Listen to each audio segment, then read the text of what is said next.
Not least, we have practice number 5, pressing for evidence and reasoning, with our language from our BCAIP instructional framework over on the left. And then on the right, I have an example of a student assessment. This assessment was performed in a 9th grade biology classroom that was almost entirely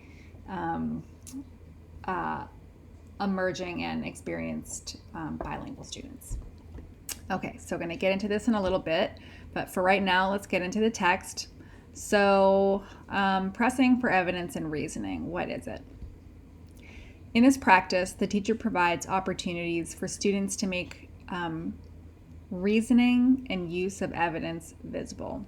So, I'm going to stop right there. Here's really the this practice in a nutshell. So, we're focusing on students' reasoning and students using evidence in conjunction with their reasoning, and then also having opportunities to make that reasoning and use of evidence visible. So we're talking about communication about these disciplinary practices as well.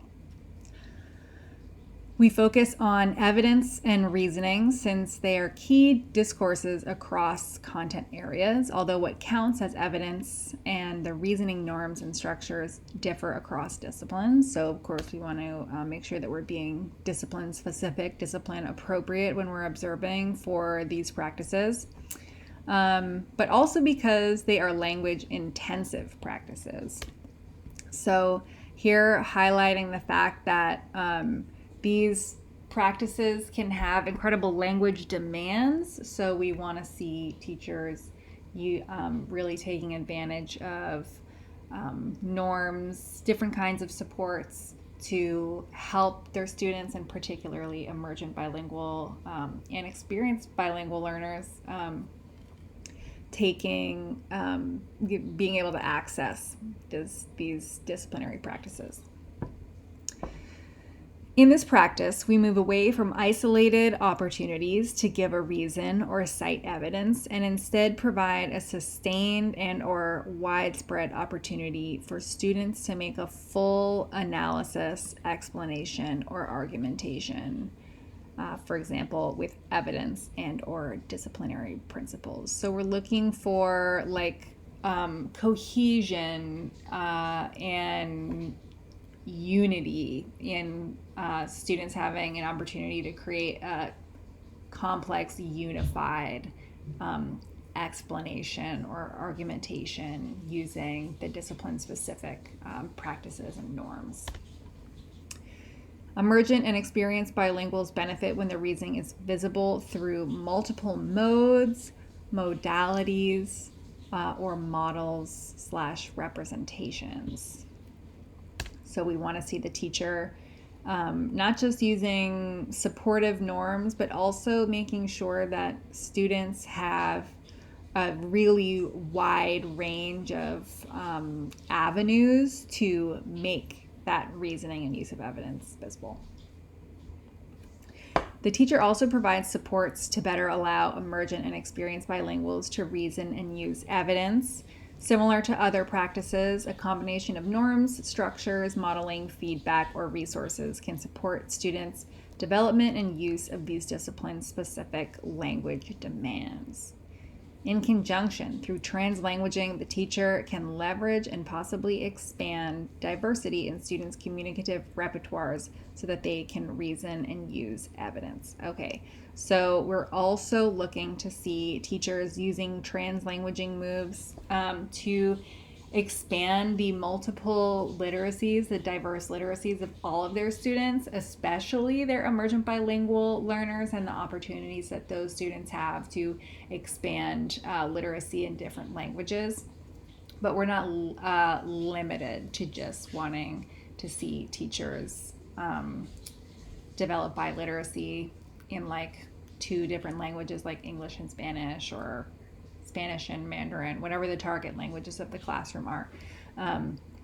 We can also take a broader view of literacy and language in this practice. Okay, so moving over here, I wanted to show an example of this assessment because I just think that this assessment shows a good example of what it looks like to ask students to produce a unified, at least a unified argument, at least in science, using the disciplinary norms, and what kind of structures and supports can be useful. And also, this assessment asks for lots of different kinds of literacy skills. So there is writing, there's also reading, there's interaction with different kinds of models students are asked to draw. So it's highlighting several of the facets that we're describing over here. So, for example, right off the bat, this is students are asked to make a claim and offer a little bit of reasoning, right? So I just think this question or the student's response is kind of fun. If you didn't know, bacteria are single-celled organisms that lack a true nucleus and reproduce very quickly with enough resources.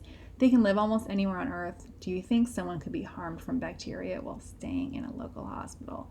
You say yes. I think bacteria could be in a local hospital because bacteria can be almost anywhere on Earth. So true. I'm already so impressed by the student. Okay, so lots of reading, reading with some nice visual supports, different kinds of texts, being asked to interpret different models. They got the right one on this one, so that's fun. I'm just going to scroll through here really quick. Here the students are being asked to produce like a piecemeal kind of claim evidence reasoning situation through this portal. And then in this section, this is actually collected on a different day. They are spending like an hour developing a scientific argument. So the students were given an opportunity to plan for their explanation up here by creating a bit of a timeline, organizing their claim, evidence, and reasoning here. And then they write out the full thing using these supports, these scaffolds.